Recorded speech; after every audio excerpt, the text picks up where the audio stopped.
महापालिका, जिल्हा परिषद आणि पंचायत समित्यांच्या निवडणुकीचा मार्ग मोकळा। निवडणूक कार्यक्रमावर कोणतीही स्थगिती नाही। सुप्रीम कोर्टाचा महत्त्वाचा आदेश। येत्या 21 जानेवारीला पुढील सुनावणी।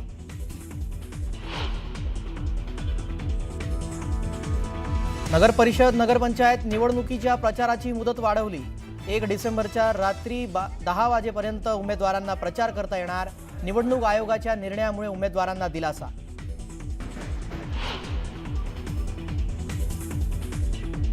उद्धव ठाकरेंची दुपारी 3 वाजता पत्रकार परिषद। जागा वाटप आणि मनसेसोबतच्या युतीवर उद्धव ठाकरे काय बोलणार याकडे राज्याचं लक्ष।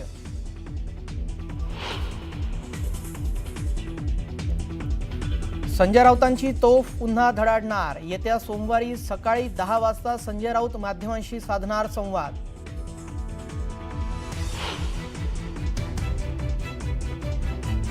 शिवसेनेचे माजी आमदार सुभाष भोईर भाजपात प्रवेश करण्याची चर्चा। मुख्यमंत्री फडणवीसांच्या स्वागताचा भोईरांचा व्हिडिओ व्हायरल। भाजपात जाण्याच्या चर्चांना जोर।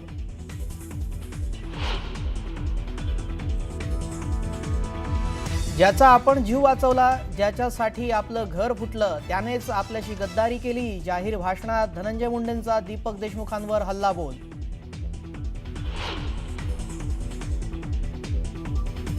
अजितदादांची आमदार मनोज घोरपडेंवर टीका। पहिल्यांदाच ते आमदार झाल्यानं अर्ध्या हळकुंडाने पिवळे झाले, तर सामान्य माणूस आमदार झाल्यानं त्यांना पाहवत नाही।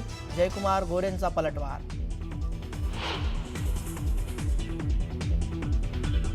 तुम्ही 5 वर्षे पालकमंत्री होतात तेव्हा किती वेळा माजलगावला आलात? 5 वर्षात एकतरी बैठक घेतली का? प्रकाश सोळंकेंचा पंकजा मुंडेंना थेट सवाल।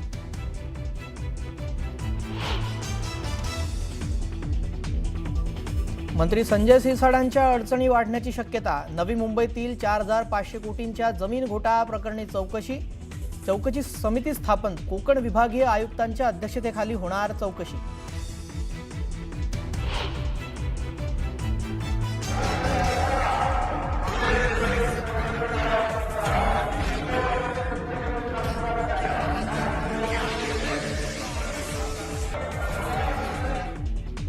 भाजप आमदार आशिष देशमुखांची काँग्रेस कार्यकर्त्याला धमकी। फडणवीस गृहमंत्री आहेत, जास्त वळवळ कराल तर कापून टाकू। नागपुरातील प्रचार सभेत आशिष देशमुखांचं वादग्रस्त विधान। वर्ध्याच्या हिंगणघाटमध्ये मुख्यमंत्री देवेंद्र फडणवीसांची जाहीर सभा होणार आहे। दुपारी 1 वाजता भाजप उमेदवाराच्या प्रचारार्थ फडणवीस सभा घेणार आहेत।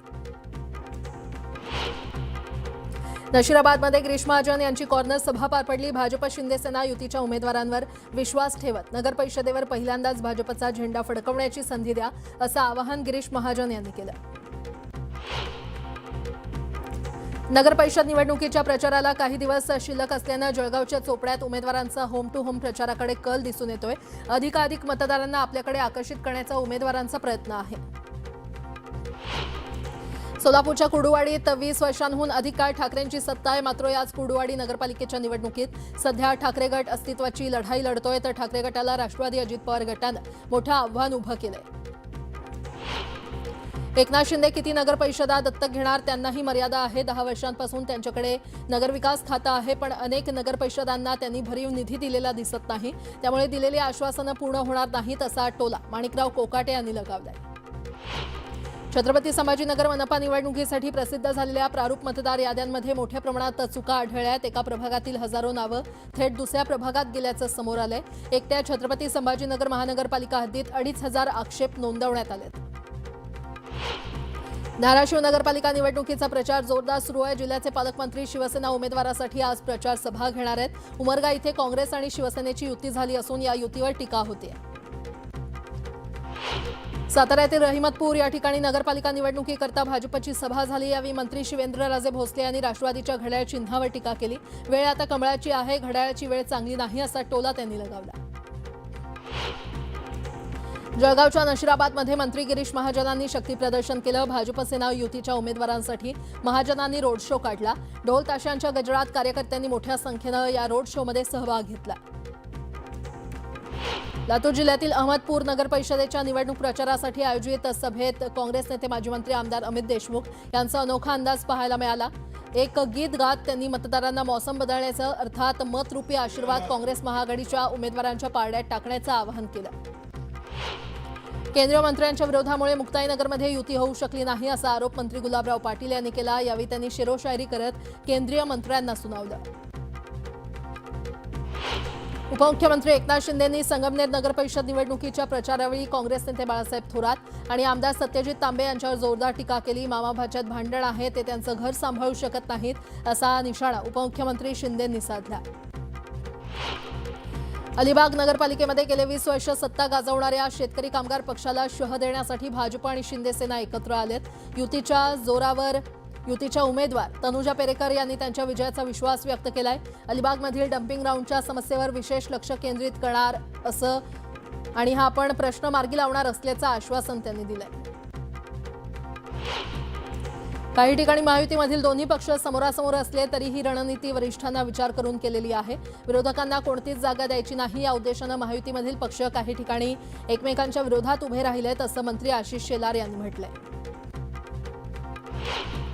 नाना पटोले यांची कॉपी करत देवेंद्र फडणवीस यांनी टीव्ही आणि पेपरमध्ये देवाभाऊ असं नाव छापायला सुरुवात केली अशी टीका काँग्रेस प्रवक्ते हनुमंत पवार यांनी केली आहे। मात्र महाराष्ट्रात नानाभाऊ हा एकच भाऊ आहे असं पवार म्हटलं। अजित पवारांचा राजीनामा मागणे म्हणजे पॉलिटिकल स्टंट असल्याची टीका आमदार सना शेख यांनी केली आहे। निवडणुकीत असे आरोप केले जातात असं शेख यांनी म्हटलंय। उपमुख्यमंत्री अजित पवार यांनी महात्मा फुले वाड्याला भेट दिली। अजित पवार यांच्याकडून महात्मा ज्योतिराव फुले यांना आदरांजली वाहण्यात आली। समाज कल्याणच्या अंतर्गत येणाऱ्या शासकीय वसतिगृहाच्या विद्यार्थ्यांच्या जेवणात पाल आढळल्याच्या निषेधार्थ वंचित बहुजन आघाडीच्या वतीनं पालकमंत्री संजय शिरसाट यांच्या कार्यालयावर पाल भेट आंदोलन करण्यात आलं। यावेळी वंचित बहुजन आघाडीचे कार्यकर्ते आणि विद्यार्थी आंदोलनामध्ये सहभागी झाले होते। नायगाव येथील बीडीडी पुनर्विकास प्रकल्पातील 864 घरांच्या चावी वाटपाचा कार्यक्रम पुढील आठवड्यात होण्याची शक्यता आहे। 8 डिसेंबरला सुरू होणाऱ्या हिवाळी अधिवेशनापूर्वीच हा कार्यक्रम होईल। दरम्यान येथील एका इमारतीला ओसी मिळाली नव्हती, त्यामुळे चावी वाटपाचा कार्यक्रम रखडला होता। पालिकेच्या 11 विभागांमध्ये 1 डिसेंबरला सकाळी 10 वाजल्यापासून 2 डिसेंबरला दुपारी 4 वाजेपर्यंत पाणीपुरवठा कमी दाबानं तर काही विभागांचा पाणीपुरवठा पूर्णतः बंद राहणार आहे। यामध्ये शहर तसंच पूर्व उपनगरातील अनेक भागांचा समावेश आहे। सर्वाधिक वायू प्रदूषण असलेले बोरिवली पूर्व, मालाड पश्चिम, चकाला, अंधेरी पूर्व, देवनार, माजगाव, नेवीनगर, कुलाबा, मुलुंड पश्चिम आणि पवई हे 8 विभाग महापालिकेच्या रडारवर आहेत। तेथील हवेचा गुणवत्ता निर्देशांक सुधारण्यासाठी रस्ते स्वच्छता आणि धूळ नियंत्रण मोहीम आणखी तीव्र करण्यासाठी मुंबई महापालिकेनं पावलं उचलण्यास सुरुवात केली आहे। मुंबईतील 246 बेकरी मालक अजूनही स्वच्छ आणि हरित इंधनाचा पर्याय निवडण्याकडे दुर्लक्ष करत असल्याचं समोर आलंय। मुंबईतील एकूण 593 पैकी 209 बेकऱ्या या आधीपासूनच पीएनजी, एलपीजी सारख्या स्वच्छ इंधनावर चालत होत्या। उच्च न्यायालयाच्या निर्देशानुसार आणि पालिकेच्या पाठपुराव्यामुळे गेल्या 6 महिन्यात 57 बेकऱ्या स्वच्छ इंधनात रूपांतरित झाल्या असून 75 बेकऱ्यांची प्रक्रिया सुरू आहे। राज्यमार्ग परिवहन एसटी महामंडळाच्या बस स्थानकांमध्ये वर्षभर स्वच्छता कायम राहावी यासाठी आता अचानक तपासणी केली जाणार आहे। स्टँड अस्वच्छ आढळल्यास संबंधित डेपो मॅनेजरवर थेट कारवाई केली जाणार आहे। राज्य सरकारच्या उच्चस्तरीय समितीनं कामाठीपुऱ्याच्या पुनर्विकासाला मंजुरी दिलेली आहे, त्यामुळे आता पुनर्विकासाच्या कामाला आणखी गती मिळणार आहे। म्हाडाच्या मुंबई इमारत दुरुस्ती आणि पुनर्रचना मंडळामार्फत हा समूह पुनर्विकास प्रकल्प राबवण्यात येणार आहे। प्रकल्पातील इमारती 57 ते 78 मजल्यांच्या असतील। आयकर रिटर्नमध्ये विदेशी संपत्तीचा खुलासा न करणाऱ्या तब्बल 25,000 करदात्यांना आयकर विभागानं नोटीस देण्याची तयारी केली आहे। या सर्वांना 28 नोव्हेंबरपासून SMS आणि ईमेल पाठवले जाणार असून 31 डिसेंबर 2025 पर्यंत सुधारित आयकर रिटर्न दाखल करण्याचा सल्ला देण्यात येणार आहे। वेळेत रिटर्न न भरल्यास कठोर दंड आकारला जाईल असं विभागानं स्पष्ट केलंय। पश्चिम रेल्वे मार्गावरील मोटरमन आंदोलनाच्या पावित्र्यात आहेत। विविध मागण्या पूर्ण करण्यात रेल्वे प्रशासन चालढकल करतंय। कमी मनुष्यबळामुळे 1-2 दिवसही रजा मिळणं शक्य नाहीये आणि उलट डबल ड्युटीचा ताण पडत असल्यानं मोटरमनमध्ये प्रशासनाविरोधात असंतोष वाढत चाललाय।